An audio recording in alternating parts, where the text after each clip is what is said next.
Hello friends, welcome to my channel hi fi knowledge. Friends, आज हम पढ़ने वाले हैं मैन बुकर पुरस्कार के बारे में महत्वपूर्ण तथ्य। तो चलिए इसे अपन पॉइंट टू पॉइंट देखते हैं। इसी प्रकार फ्रेंड्स, भारत रत्न और भी वीडियोस हैं जो कि मेरे चैनल की प्लेलिस्ट में डली हुई हैं, तो आप उन्हें भी चाहकर देख लें और वीडियो को लाइक और चैनल को सब्सक्राइब ज़रूर कर लें। अब देखिए हमारा फर्स्ट पॉइंट क्या है। मैन बुकर पुरस्कार की शुरुआत 1969 में हुई थी। तो फ्रेंड्स, सबसे पहले आपको इसकी शुरुआत ही याद रखनी है, इसकी डेट याद रखनी है कि क्या है, 1969 है। अब देखिए, यह ब्रिटेन का सर्वोच्च साहित्य पुरस्कार है। तो इसकी डेट और ये कहाँ का है, जो कि सर्वोच्च साहित्य पुरस्कार है, तो जो कि ब्रिटेन का है, ये भी आपके लिए याद रखना है और आपको उन पॉइंट पर सबसे ज़्यादा फोकस करना है जिसे हाईलाइट किया गया है। अब देखिए फ्रेंड्स, नेक्स्ट पॉइंट देखते हैं। यह पुरस्कार साहित्य के क्षेत्र में नोबेल पुरस्कार के बाद सबसे बड़ा पुरस्कार है।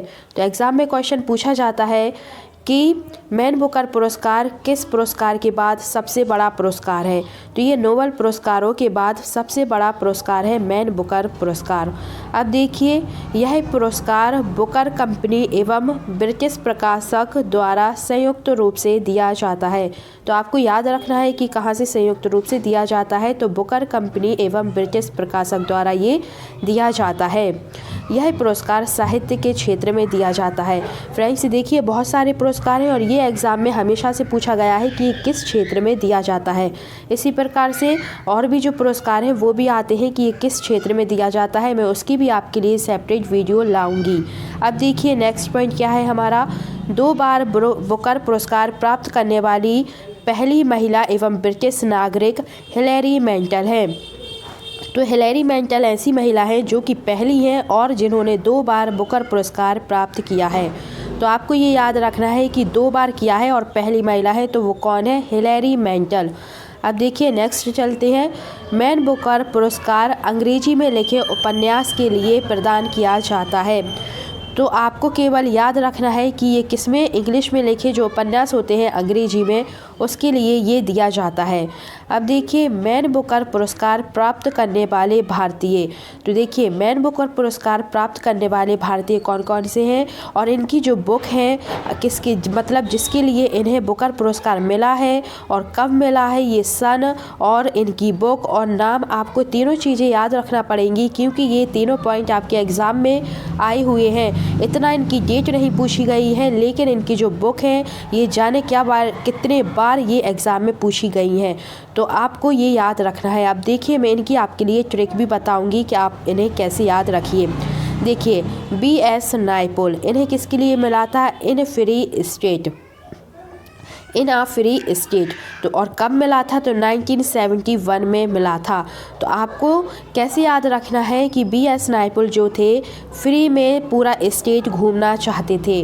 कौन, नायपॉल। और कैसे चाहते थे, फ्री में सारा स्टेट घूमना चाहते थे BS नायपॉल। तो इस प्रकार से आपको याद रखना है कि BS नायपॉल की कौन सी बुक हो गई, इन आ फ्री स्टेट। फ्रेंड्स यहाँ पर इन आ लिखना छूट गया है, तो आप वैसे कुछ नहीं, देखिए इन आ फ्री स्टेट मैंने बोल दिया।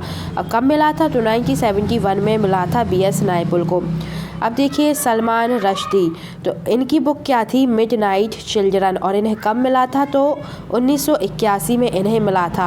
अब देखिए, मिडनाइट चिल्ड्रन, तो आपको कैसे याद रखना है कि जो सलमान रश्दी थे क्या करते थे, आधी रात को चिल्ड्रन को घुमाते थे। कुछ भी आप याद रख लीजिए, कब, आधी रात में, मतलब कि मिडनाइट, मिड तो आधी रात में किसे, चिल्ड्रन को घुमाते थे। तो आपको ऐसे ही याद रखना है कि BS नायपॉल क्या करना चाहते थे, फ्री में सारा स्टेट घूमना चाहते थे, और जो सलमान रुश्दी थे वो क्या करते थे, आधी रात में चिल्ड्रन को घुमाते थे। अब देखिए, अरुंधति रॉय, तो इनकी बुक क्या थी, the God of small things, और इन्हें कब मिला था, तो इन्हें 1997 में मिला था, 1997 में। अब देखिए, जो अरुंधति रॉय हैं, तो इनको आपको कैसे याद रखना है कि जो अरुंधति रॉय थी उनकी जो थिंक थी, सोच थी, वो कैसी थी, बिल्कुल स्मॉल थी। ठीक है, तो इन्होंने अपनी स्मॉल थिंग के बारे में ही अपनी बुक में लिखा था। तो आपको ये इसी तरह से रिलेट करना है। अब नेक्स्ट देखिए, किरण देसाई, तो इनकी बुक का नाम है द इनहेरिटेंस ऑफ लॉस, जिसे 2006 में मिला था। तो देखिए लॉस किसका हो गया था, किरण देसाई का लॉस हो गया था। तो आपको इसी तरह से याद रखना है कि स्मॉल थिंग किसकी है, अरुंधति रॉय की है, और लॉस किसका हो गया था, तो किरण देसाई का हो गया था। तो इनकी बुक का नाम हो गया द इनहेरिटेंस ऑफ लॉस, जिसे 2006 में मिला था। अब देखिए Aravind Adiga the White Tiger, जिसे 2008 में मिला था, और इनकी पुस्तक का क्या नाम है, बुक का नाम है इनकी द वाइट टाइगर। तो देखिए अरविंद अडिग हो गए थे, मतलब कि उन्होंने अपना दृढ़ निश्चय कर लिया था, बिल्कुल अडिग हो गए थे, अड़ गए थे कि मैं क्या करूँगा, वाइट टाइगर को देखकर ही रहूँगा। कैसे टाइगर को, वाइट टाइगर को देखते ही रहूँगा। कौन कह रहे थे, अरविंद अडिग हो गए थे, मतलब कि अड़ गए थे। तो देखिए फ्रेंड्स, आपको ये पांचों बुक याद रखनी है। और ये अरुंधति रॉय वाली जो बुक है the God of small things, ये बहुत बार एग्ज़ाम में पूछी गई है, चाहे आप किसी भी एग्ज़ाम की प्रिपरेशन कर रहे हो। अब देखिए मैं एक और बार इसे रिपीट कर दे रही हूँ।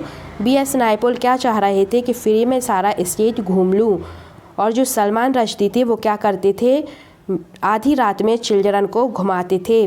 अरुंधति रॉय की सोच कैसी थी, थिंक कैसी थी, बिल्कुल स्मॉल थी। इसी प्रकार किरण देसाई, लॉस किसका हो गया था, तो वो किरण देसाई का हो गया था। और अरविंद अडिग हो गए थे किस बात पर, कि मैं वाइट टाइगर देखकर ही रहूँगा। आपको ये डेट भी याद रखनी है, और बुक तो बिल्कुल छोड़ना भी नहीं आप, क्योंकि ये बुक पूछी जाती हैं, एक एक पूछी गई हैं, और इनके नाम भी आपको याद रखना है। एग्ज़ाम में क्वेश्चन ऐसा आता है कि बताइए the God of small things किसकी बुक है, या आपको नाम दे दिया जाएगा तो बुक पूछ ली जाएगी। फ्रेंड्स, ये थी आज की हमारी वीडियो, और इसी प्रकार की और भी वीडियो हैं जो कि डली हुई हैं, भारत रत्न की भी और भी, तो आप उन्हें भी जाकर देख लें। फ्रेंड्स, उम्मीद है आपको वीडियो अच्छी लगी होगी, और आपको वीडियो पसंद आए तो आप चैनल को लाइक करें, सब्सक्राइब करें और अपने फ्रेंड्स के साथ शेयर करें। Thank you.